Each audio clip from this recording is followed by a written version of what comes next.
Фильм опубликован, согласие Уильям и Газетский.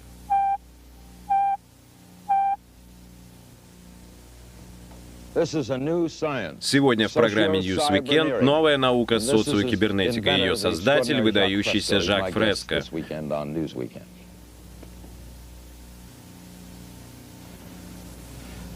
Мой гость — неординарный житель Майами, доктор Жак Фреско. Я перечислю, чем занимался доктор Фреско. Он социальный инженер, промышленный инженер, конструктор, изобретатель. Был консультантом в Rotorcraft Helicopter, руководителем лаборатории научных исследований Лос-Анджелеса. Он разработал и запатентовал множество изделий от чертежных инструментов до рентгеновского оборудования. Его работы были опубликованы в Architectural Records, популярной механике, Saturday Review. Он работал техническим и психологическим консультантом в киноиндустрии, был членом конструкторского бюро ВВС, отдела разработок в Райтфилд, разработал электростатистические устройства противообледенения, спроектировал сборные алюминиевые дома. Что написано у вас в водительских правах? Какая профессия? Промышленный дизайнер. Жак, вы социальный инженер?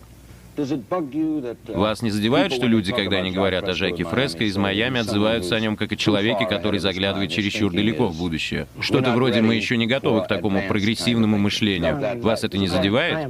Я думаю, творческий человек в любой сфере сталкивается с подобной проблемой. Нет, не задевает. Я не могу себе этого позволить. Слишком много других важных дел. Что такое социокибернетика? Социокибернетика — это новая организация, которая предлагает применение самых передовых достижений науки и технологий для решения проблем и задач, таких как восстановление окружающей среды, которой мы сильно навредили за последние годы, и формирование достойного для человека образа жизни, гуманизировать общество, покончить с искусственными барьерами и строгой регламентацией жизни, которая доминирует сегодня в обществе. Наше общество сильно разрознено. В нем нет единого направления. Социокибернетика — это гуманистический подход к реструктуризации общества. Гуманистический подход? Да. Мы уже общались, и вы показались мне человеком, нацеленным на науку и технологии. По-моему, вы хотели разделить людей на категории, чтобы некоторые жили здесь, другие... Такого я никогда не хотел. Похоже, мы не поняли друг друга. Или же я не смог донести до вас свои идеи. В сущности, все прелести науки и технологий, все чудеса электроники и механики попросту бесполезные горы мусора, если они не улучшают жизнь человека. Мы придаем особое значение машинам и технологиям, потому что хотим освободить человека, дать ему возможность посещать художественные, музыкальные, культурные центры, найти смысл жизни и существования. На какую работу способны машины? Могут ли они делать все, что нам необходимо? Мистер Кинг, если мы смогли запустить ракету в космос, пока вращается Земля, отыскать на Луне место и совершить посадку автоматически, взять образцы грунта и вернуть беспилотный шаттл на Землю, по-моему, русские уже сделали это, несомненно, мы сможем справиться и с самолетами, и со всем остальным. Проблема, тем не менее, в нашем политическом устройстве. Как вы собираетесь осуществить такие перемены? В вашем обществе есть политика? Нет, никакой политики. Мы не представляем никакие политические партии. Мы не коммунисты, не фашисты, не социалисты, не демократы. Социокибернетика — это глобальная перемена. Это квантовый скачок в образе мышления человека. Как осуществить этот скачок с миллионами людей? С миллионами людей, я думаю, вы очень даже осознаете, что большая часть технических разработок в нашем обществе сегодня — самолеты, телевидение, радио, производственная техника — заслуга всего лишь нескольких людей. Я бы сказал, современную технологическую цивилизацию создали несколько сотен человек. Для этого не нужны миллионы инженеров и ученых. Сколько вы знаете людей, которые сидят у себя дома и слушают граммофон или радио, смотрят телевизор и понятия не имеют о том, как все это работает? Эти вещи просто появляются у них. Я и сам понятия не имею. А люди не поспевают за всем этим. Происходит то, что технологическое общество, а именно новые взгляды на мир, доминирующие в наше время, стремительно несутся вперед, оставляя позади сотни тысяч людей, которые не могут перестроиться. Сегодня людей, которые не смогли измениться, можно найти в джунглях реки Амазонки. Это охотники за головами. Мы просто обязаны меняться. По-моему, книга «Шок будущего», или же та, над которой я работал, «Взгляд вперед», Шок будущего рассказывает о том, что вскоре произойдут большие перемены, нравится вам это или нет, что никто не может остановить будущее, оно неумолимо движется вперед. Но всегда есть люди, которым тяжело справиться с такими переменами. Взять, например, я согласен, кому под 60. За свою жизнь они повидали невероятные перемены. Я считаю, они смогут быстро перестроиться, если предоставить им всю информацию. Рассказать о социокибернетике в 2 словах крайне сложно. Я считаю, что людей нельзя делить. Дети, подростки, молодежь, взрослые и, наконец, престарелые все разделены на группы. Когда вам будет 65, вы не захотите отдыхать на круизном лайнере со стариками. Как так вышло, что для престарелых строятся отдельные дома? Мы считаем, что люди должны жить там, где, черт побери, они хотят жить. Что города должны проектироваться так, чтобы у нас было единое разумное общество. Когда Эйнштейну было 65-70, он общался с молодежью, продолжал читать, был в курсе новых идей. Зачем делить общество на группы? Мы считаем, человек молод настолько, насколько молода его жизнь, его окружение, его мысли. Хорошо. Давайте с помощью иллюстрации исследуем мышление Жака Фреско и общество, которое он хотел бы увидеть, социокибернетику. Начнем с этого. Расскажите мне о... Я попробую показать. Да, можете прямо показать. Все новые города будут в сущности университетами. Центр города, ядро содержит электронный компьютер, который следит за погодой, атмосферными условиями, управляет водоочисткой, системами очистки воздуха. Эти компьютеры не будут, я подчеркиваю, не будут управлять людьми. Они следят за безопасностью, наблюдают за экологией, поддерживают баланс между животной и растительной жизнью. Машины управляют исключительно физическими компонентами окружающей среды. Центр города — университет. В нем изучаются все дисциплины, связанные с человеком. Это не коммерческий университет. Здесь не преподают, как эксплуатировать или использовать других людей. Все курсы о бизнесе будут упразднены. Вся рутинная работа будет упразднена. Мы считаем, что именно машины должны выполнять грязную, повторяющуюся и скучную работу. Человек должен быть свободен и посвятить свою жизнь преследованию высших целей и возможностей. Если, например, в этом здании находится медицинское подразделение, и вы работаете в нем, вы можете жить в парковом районе рядом с центром. Вы не обязаны, вы можете, если хотите. В каждом парковом районе есть пруды, зоны отдыха, а между городами мы оставляем все естественным и нетронутым. Смогут ли компьютеры управлять погодой? Это относительно легкий для реализации проект. Легко управлять погодой. Я могу подробно рассказать об этом позже. Хорошо. Можно мне добавить кое-что? Да, извините.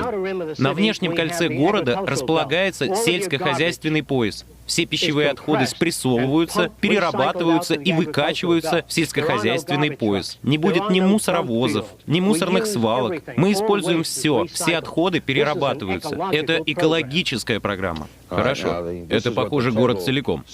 Так выглядит город полностью. Кольцевые конвейеры могут доставить вас куда угодно по городу за 3 минуты.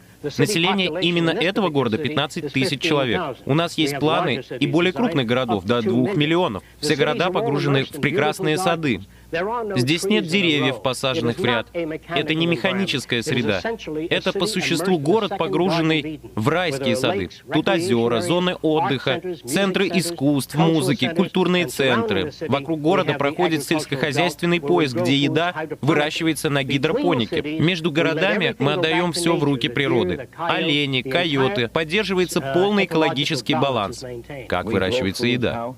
На гидропонике. Это как? Без использования почвы. Это в некоторых случаях. В других же случаях используется традиционное сельское хозяйство, о котором я расскажу позже, когда дойдем до нужного рисунка. Хорошо. Перед тем, как перейти к другим иллюстрациям, какие известные на сегодня профессии не будут существовать в этой концепции? Большинство. Мусорщиков не будет, верно? Да, все рутинные профессии, весь ручной труд. Почтальоны. Ни почтальонов, ни официанток, ни официантов, ни поваров, кто приносит еду в ресторане. У нас будут чудесно оформленные места для питания, где есть блюда на любой вкус.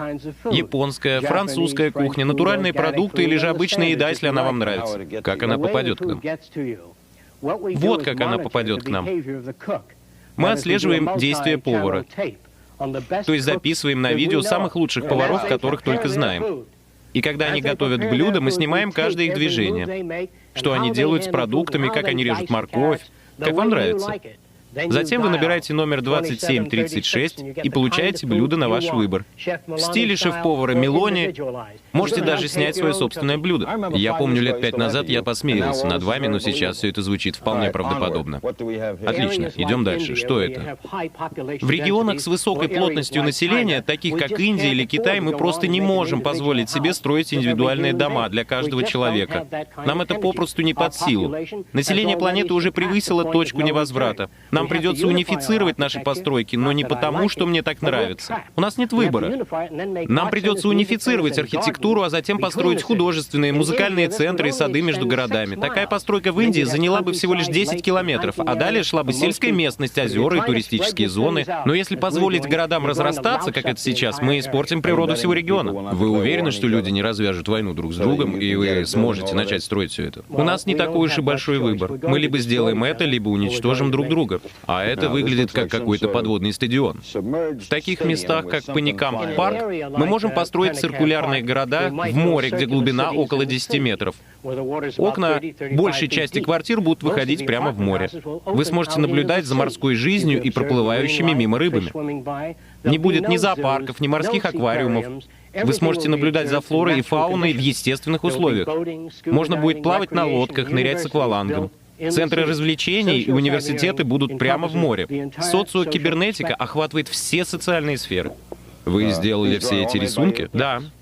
Так мог выглядеть индивидуальный дом. Большинство домов будут иметь свою неповторимую форму. Если вы художник, у вас будет дом, наиболее подходящий вашим интересам. Если же вы инженер или музыкант, дом будет спланирован под ваши потребности.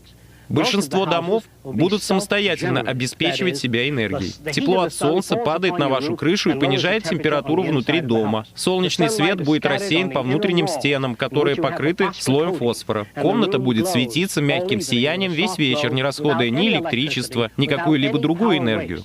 Земля вокруг дома выложена черными плитами. Под ними находятся теплонакопители. Это могут быть пластиковые трубки, электропроводка или водопровод.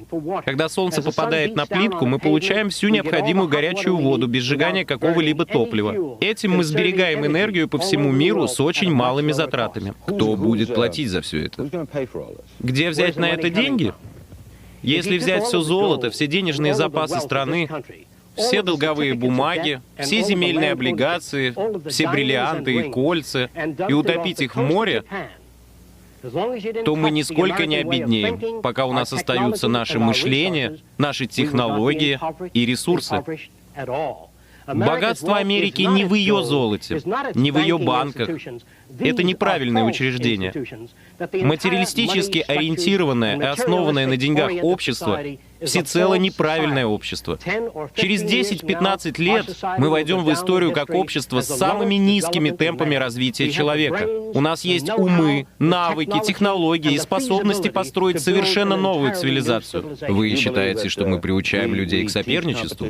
Соперничество опасно и разрушительно для общества, но считается нормальным и правильным, потому что в вас воспитали эти взгляды и ценности. Какое соперничество было у Иисуса? Какое соперничество есть в вашем теле? Представьте, что ваш мозг скажет: «Я самый важный орган», а печень возразит: «Нет, я, и я хочу систему свободного предпринимательства». Ваше тело сгнило бы через месяц, если каждый орган стал бы думать только о себе.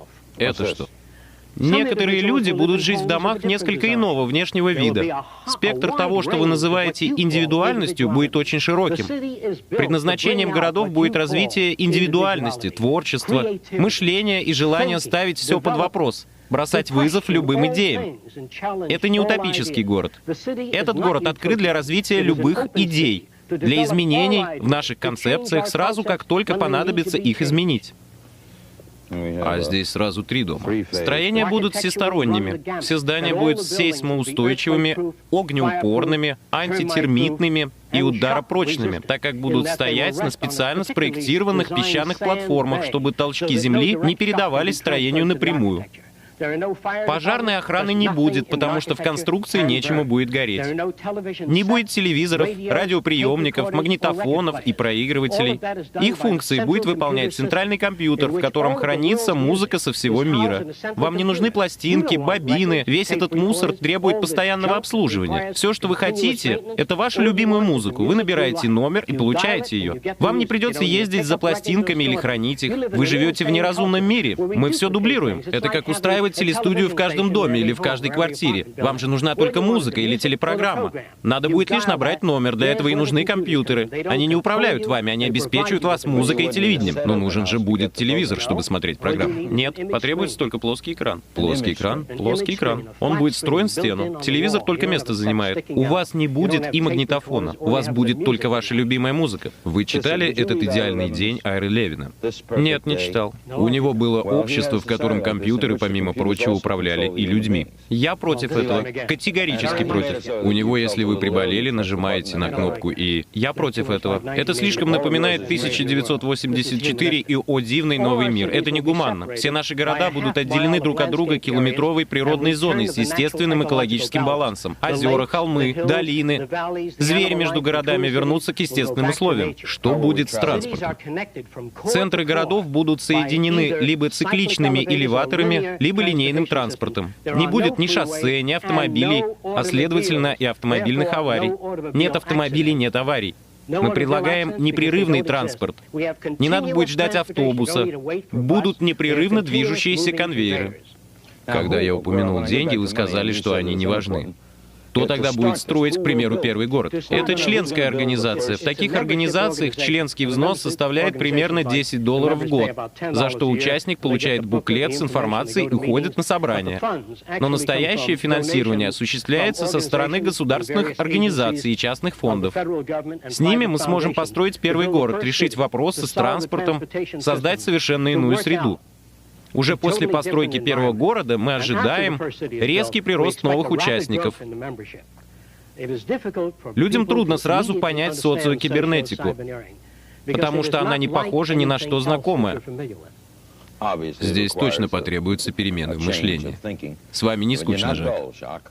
Например, сельское хозяйство. Люди читают о паразитах, читают о инсектицидах, о ДДТ, читают о постоянных распылениях, загрязняющих землю. Люди возмущаются и вступают в организации по защите природы.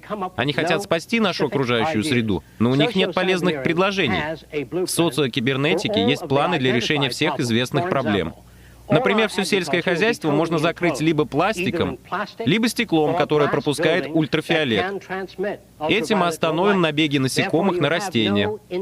У нас также есть специальные ультразвуковые установки, которые защищают растения от всех насекомых. Когда определенные вредные для растений насекомые попадают под сверхзвуковое излучение, в них образуются полости, и их тела разрываются, падают на землю и удобряют почву. Они сбрасываются в реки и не загрязняют их. Закрытое сельское хозяйство не подвержено заморозкам, защищено от холодов и других погодных условий. Сегодня атомные электростанции во Флориде сбрасывают горячую воду в залив. Мы же будем использовать эту горячую воду зимой для обогрева теплиц, для выращивания бананов в Джорджии и Северной Каролине с помощью горячей воды от атомных электростанций. Что делать с радиоактивными отбросами? Мы заложим их в трубы и будем обрабатывать канализационную воду излучением. Не радиоактивным порошком, а запечатанным излучающим веществом. И экранированное многократной защитой излучение будет очищать воду из больниц и всех остальных источников загрязнения. Вы все указываете на рисунок с этой летающей по небу штуковиной. Расскажите, что это такое? Это один из способов экономии земли. Вы читаете об эрозии наших пляжей, об эрозии грунта. В настоящее время вполне реально спроектировать и построить подводные дамбы, с помощью которых мы сможем изменить океаническое течение.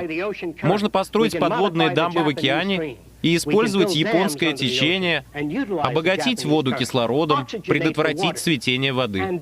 С цветением воды, кстати, можно справиться путем насыщения ее кислородом, рециркуляцией воды, строительством подводных дамб в течение Гольфстрим, увеличить тем самым турбулентность воды. И это осуществимо. Если не сделать этого, наша страна прекратит существование. У нас достаточно силы, знаний и сырья. Социокибернетика — это, возможно, самая радикальная организация из всех когда-либо существовавших. Мы беремся за самый амбициозный проект в истории человечества. Это что? Это самолет с сенсорным оборудованием для исследования дна и течений, для слежения за природными процессами. Ладно, Жак. Здесь изображен вариант круговой планировки. Большинство городов основаны на естественных конфигурациях, атомарных структурах, простейших природных формах. В центре города можно было бы заниматься изучением человеческого организма. В этой части города можно исследовать глазные заболевания, здесь изучать заболевания нервной системы. Это всесторонний исследовательский проект по улучшению жизни людей. В социокибернетике нет ни военных программ, ни военных проектов. Армия не нужна? Армия не нужна. А что, если кто-нибудь решит напасть на других людей? После постройки первого города мы будем приглашать. Мы постараемся привлечь к социокибернетике все страны. Вовлечь все человечество в участие в этой системе, следить за экологией планеты и использовать Землю для улучшения жизни человека. Что, если кто-то объединится и нападет на других? Мы считаем, что подобные события происходят по причине нехватки ресурсов, или же когда общество страдает от экономического спада, нехватки пахотных земель или перенаселения. То есть вы полагаете, что подобное не произойдет? Нет, не произойдет. А это что за странная штуковина? Это экологически чистые источники энергии. Они работают на естественном тепле планеты, от вулканов, магмы или лавы под поверхностью Земли. Существует около 500 потенциальных источников. Если мы используем таким образом гору Алоха на Гавайях, то выработаем достаточно энергии для электрификации всего мира. Достаточно только одного этого вулкана. У нас же есть 500 вулканов, природное тепло которых мы могли бы использовать. Ни смога, ни дыма, ни грязи, ни газов, ни горючего, ни утечек нефти. Не придется больше сжигать топливо для выработки энергии. Если бы Япония использовала Фудзияму, им не надо было бы сжигать нефть. Им не нужна нефть. Все необходимое тепло у нас под ногами. 20 миллионов лет энергии прямо под поверхностью Земли. Более того, не нужны ни ядерная энергия, ни ядерный синтез. Тепло Земли легко добывать. Это чисто и доступно. Стоит лишь решиться и направить ученых не на разработку оружия или нервно-паралитического газа, а на использование энергии Земли, которая уже есть. Как вы убедите президентов электрических или нефтяных компаний отдать такое? Социокибернетика не нуждается в признании правительствами или частными компаниями. Эти перемены и так произойдут. Так же, как автомобиль вытеснил дилижанс. Так же, как телевидение пришло и вытеснило водевили старый кинематограф. Прогресс и технологии идут вперед и не оглядываются на общество и личные мнения. Наша задача — подготовиться к встрече с будущим.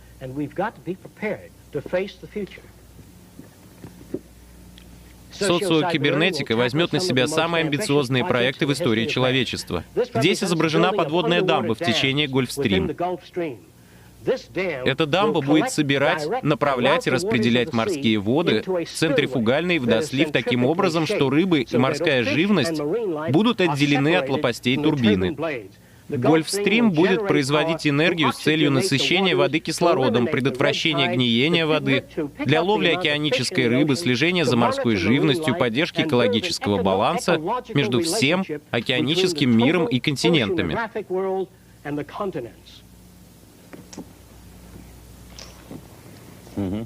В местах добычи ископаемых, где мы искорежили землю позорным выкапыванием ям и котлованов по всей территории страны, мы считаем, что сможем построить подземные центры искусства, музыкальные центры, украсить землю садами и водоемами, тем самым возродить эти места. Это похоже на железнодорожную станцию. Мы надеемся, что нам удастся очень быстро вытеснить автомобили за счет создания новой транспортной системы и также предложить замену всей авиации, кроме исследовательской. Мы считаем, что вертолеты и другой воздушный транспорт больше не нужны. Более того, небо очень загружено, посадка очень сложна, а скорости и ударная волна уже не стоят того, чтобы над ними работать.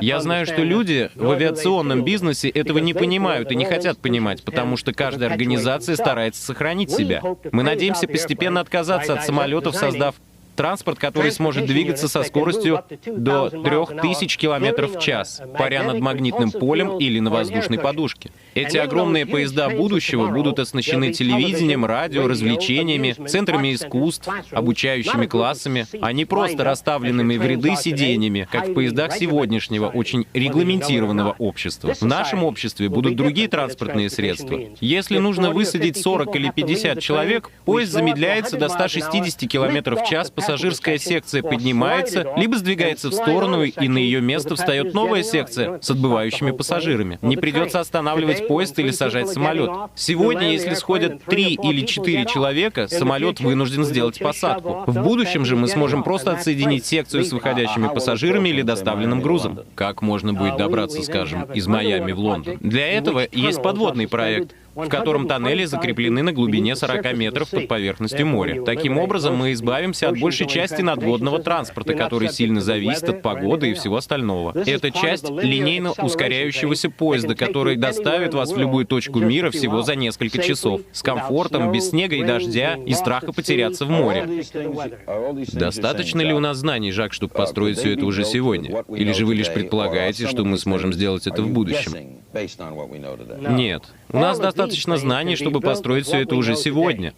Понадобится 10 лет, чтобы изменить облик планеты и превратить ее во второй райский сад. Выбор за вами.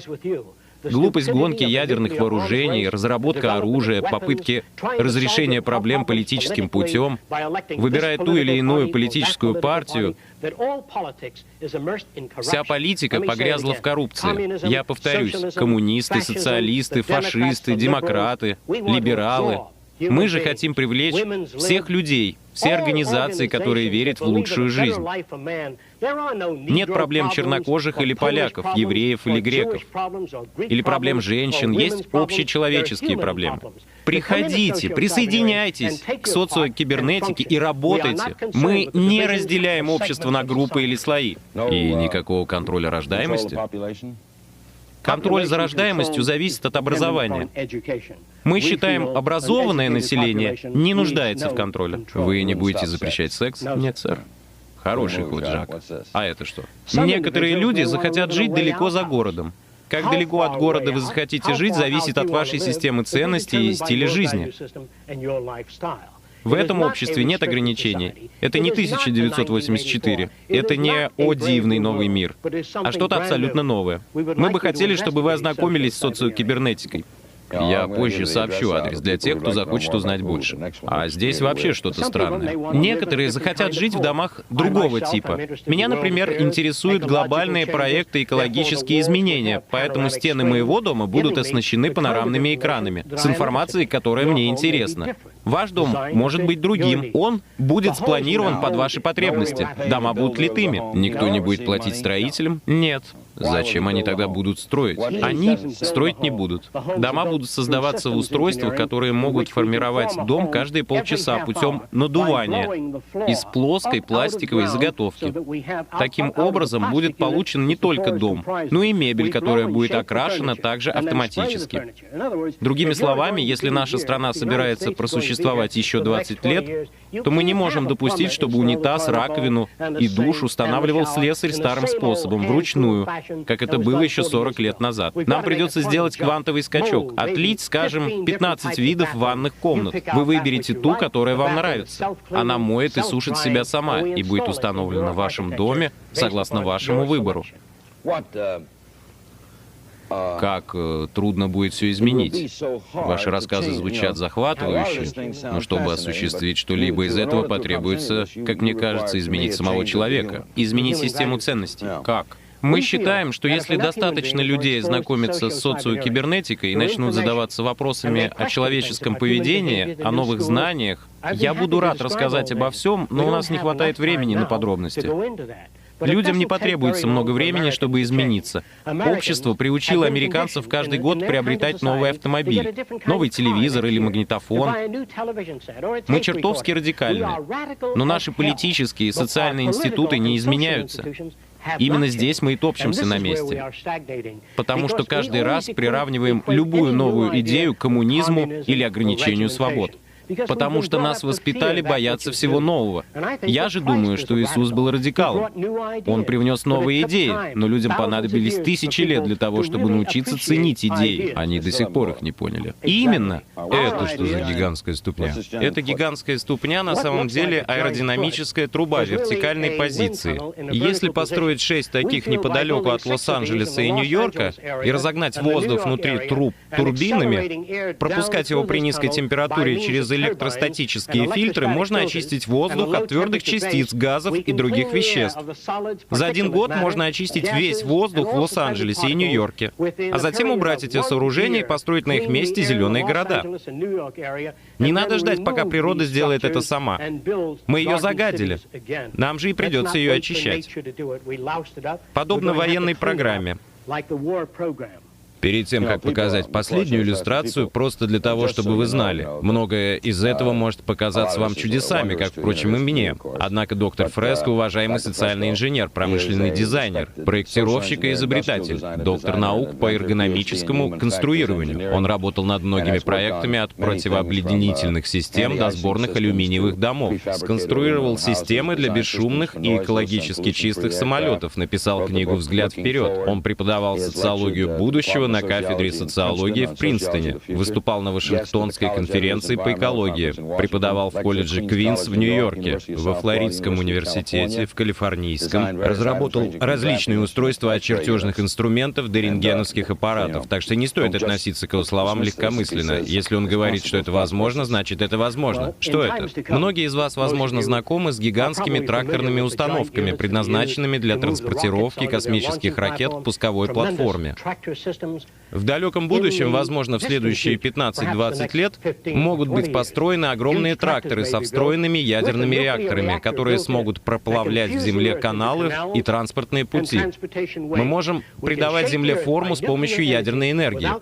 Не надо ни бетон месить, ни грузовиков, ни людей, выравнивающих бетон. Если мы захотим, то сможем делать так уже сегодня со скоростью 30 км в час. Проплавлять в земле магистрали, водные каналы, защиту от наводнений с помощью совершенно новой реорганизованной технологии. Хорошо. Сегодня инженеры работают на частных предприятиях промышленного производства. Почему мы не видим развития подобных проектов, если это осуществимо? В Японии, например, и в других странах люди работают над высокоскоростными поездами. Вы же не можете утверждать, что японцы не захотят построить такую железную дорогу на побережье и запустить поезд, который сможет доставить вас до Нью-Йорка за 20 минут. Хотя бы ради прибыли. Почему они этого не делают? Насколько я знаю, сейчас не существует интегрированной транспортной системы. Для интеграции транспортной системы необходим другой подход. Это как проектирование человеческого сердца. Если бы его проектировал Бог, а затем поместил рядом легкие и лишь потом добавил каркасы для поддержки рук. Все это запоздавшие доделки. Город нужно проектировать как живую систему, как организм, как университет. Все города будущего будут городами-университетами, которые развиваются, продолжают обмениваться идеями. Благодаря встроенной транспортной системе исчезнут аварии на дорогах. В каждой сфере все будет продумано: медицина, ботаника, сельское хозяйство. Это единая система с единым планированием. Наши города были спроектированы много лет назад. В центре таких городов, как Майами, поставят пару цветочных горшков, посадят пару деревьев. Это имитация разумного обращения с окружающей средой, которая обходится в $1000. Все эти мелкие вмешательства на центральной улице только затрудняют движение автобусов, пожарных машин и экстренных служб. Они не решают проблему. Они лишь неуклюжие шаблонные подходы людей, погрязших в этом обществе, которые предлагают лишь заплатки, не имеющие никакого отношения к решению проблем. Невозможно, чтобы самый обычный архитектор или традиционный инженер, работающий в телефонной компании или в любом другом укоренившемся бизнесе, вдруг предложил какую-либо радикальную инновацию. Космическая программа требует нового мышления. Чтобы спасти нашу страну, спасти нашу землю, спасти нашу природу, спасти нашу молодежь, нашу бестолковость, наши конфликты, Мы должны изменить наш образ мышления, пересмотреть цели нашего общества в сторону единения человечества. Мы либо сделаем это, либо погибнем. Как вы думаете, что бы сказал об этом Фрэнк Ллойд Райт? Я считаю, что он работал в рамках устоявшейся системы. Его строения были радикальными, но, по-моему, недостаточно. Мы должны отказаться от эгоцентризма и ограниченного «я это сделал, это моя заслуга», который доминирует в сегодняшнем обществе. Это должно быть почетно служить обществу. Мы не хотим ни медалей, ни славы за наши дела, потому что просто служить обществу уже почетно. Если вы не можете работать ради него, вы ошиблись лодкой. Вы не поняли учения мудрейшего из когда-либо живших. В вашем обществе нет мэров городов, ни мэров, ни политиков, и вам не придется заполнять какие-либо бланки, чтобы вступить в художественную или музыкальную группу. Вы сможете пойти в университет, не думая об оплате учебы, где люди будут брать одежду. Большая часть одежды будет разрабатываться анатомами и физиологами и будет удобной. Почти вся обувь будет дышать во время ходьбы. Она будет сильно отличаться от обуви, которая распространена сегодня. В основном одежда будет из органических материалов. И когда вы движетесь, она будет дышать и проветриваться. Стирка в большинстве случаев будет ультразвуковой. Никаких стиральных порошков, никаких стиральных машин, никаких сушилок. Жидкость с одежды можно сбить. При помощи вибраций можно сбить всю воду с одежды. Другими словами, если переместить ткань из положения А в положение Б достаточно быстро, жидкость останется в точке А. Ультразвуковой вибрацией можно удалять жидкости из ткани. И не придется загрязнять воду. Не надо будет использовать ничего из сегодняшней системы. Давайте я коротко поясню. Бамперы расположены спереди и сзади машины. Но дело в том, что машину могут ударить и сбоку. В вашей машине есть ремни безопасности, но они предполагают, что столкновения случаются только спереди или сзади. Но если удар придется сбоку, ваша голова пробьет боковое стекло. Что хорошего в таких подходах? Они разработаны умственно неполноценными людьми. Нужно проектировать общество с бампером вокруг всей машины, заменить человека за рулем электронной системой управления, либо вовсе отказаться от автомобилей в пользу целостной транспортной системы. Мы должны приложить к этому столько же усилий, как к полетам на Луну. Такие же усилия надо приложить и к социальным проблемам. Мы хотим уйти от политики. Мы хотим уйти от старых методов решения проблем. Если вам трудно понять то, о чем мне удалось рассказать за это короткое время, пожалуйста, познакомьтесь с социокибернетикой. Так вы утверждаете, что General Motors мог бы построить абсолютно безопасный автомобиль уже сегодня, с сегодняшними знаниями? Да, если бы у них стояла такая задача. Но у них нет такой задачи. Нет, потому что они работают в личных интересах с целью заработать больше денег. Они заинтересованы только в... Смотрите, если бы General Motors сам должен был бы обслуживать свои машины, я могу вас заверить, было бы два рычага, которые вы опускаете, и мотор легко выдвигается и вставляется в устройство для обслуживания. Знаете, чтобы заменить $3-долларовую пружину или $2-долларовую запчасть, вам придется заплатить $45 только за извлечение мотора из машины. Но если бы их самих обязали обслуживать свои автомобили, я уверяю вас, весь мотор бы просто выдвигался. Видели, как гоночные колеса устанавливаются в один прием? Также устанавливались бы и ваши колеса. Бампер был бы вокруг всей машины. Никакого хромирования, никаких украшательств. Хром использовался бы в деталях двигателя для его большей прочности. Другими словами, автомобильные компании попросту пренебрегают вами. Я повторюсь, все производители пренебрегают вами, чтобы продать вам зубную пасту. Продукция, которую вам продают умышленно, нарочно, сделана таким образом, чтобы изнашиваться и ломаться, чтобы вам пришлось постоянно ее обслуживать. Замечали, что ваш телефон довольно надежен? Мы, американцы, можем мыслить. Мы можем создавать вещи, которые не изнашиваются, не ломаются и не требуют обслуживания вообще. Да уж, телефонный аппарат вечен. Вот именно. Если бы автопроизводители должны были обслуживать свои машины, они были бы вечными. Телефонные компании обязаны обслуживать телефоны. Вот именно. Поэтому он надежен. Поэтому они не разваливаются. Я никогда не думал об этом. Как и большинство. Оператор может быть плохим, но сам телефон. То же самое и с телевизором, кстати. То есть, если компании должны были обслуживать собственную продукцию, вот именно, все было бы автоматическим. Вы просто вытаскиваете блок и вставляете замену. Если сломался двигатель, они бы его вытянули, тут же вставили смены, и вы можете ехать. Зачем задерживать весь автомобиль, если нужно лишь подзарядить аккумулятор? Если бы то же самое было в ВВС, они бы и шагу не смогли сделать. Ваше общество кишит очень глупыми людьми. Я повторюсь, все политики, все адвокаты, все бизнесмены будут упразднены. Не я это буду делать. Не будет никаких революций. Этого не понадобится. Наше общество не может существовать при такой некомпетентности. Свободное предпринимательство приносило пользу 35 лет назад. С тех пор от него нет толку. Мы должны изменить наш образ мышления или погибнем. Наша система гибнет. Если Никсон останется, она умрет у него на руках. Если либералы победят, общество рухнет. Наши города разоряются. У нас нет ни денег, ни конструктивной мысли в политике или в правительстве, необходимых для спасения нашего общества. Я не враг вам. Я не хочу ничего разрушать. Я не верю в революцию. Я думаю, что наши граждане должны узнать об этих идеях. Они должны принять решение. Телефон доктора Фреско есть в местном справочнике, так? Да. И по этому номеру с вами можно связаться. Да. ФРЕСКО. Доктор Жак Фреско. Я думаю, мы пригласим вас еще раз. Знаете, что я хотел бы сделать? Мы могли бы сделать спецвыпуск. Социокибернетика — очень обширная тема. Я предложил бы тему человеческого поведения. Хорошо, а что если пригласить ученого-бихевиориста? Или, например, инженеров, скажем, кого-нибудь из General Motors, автомобильного инженера?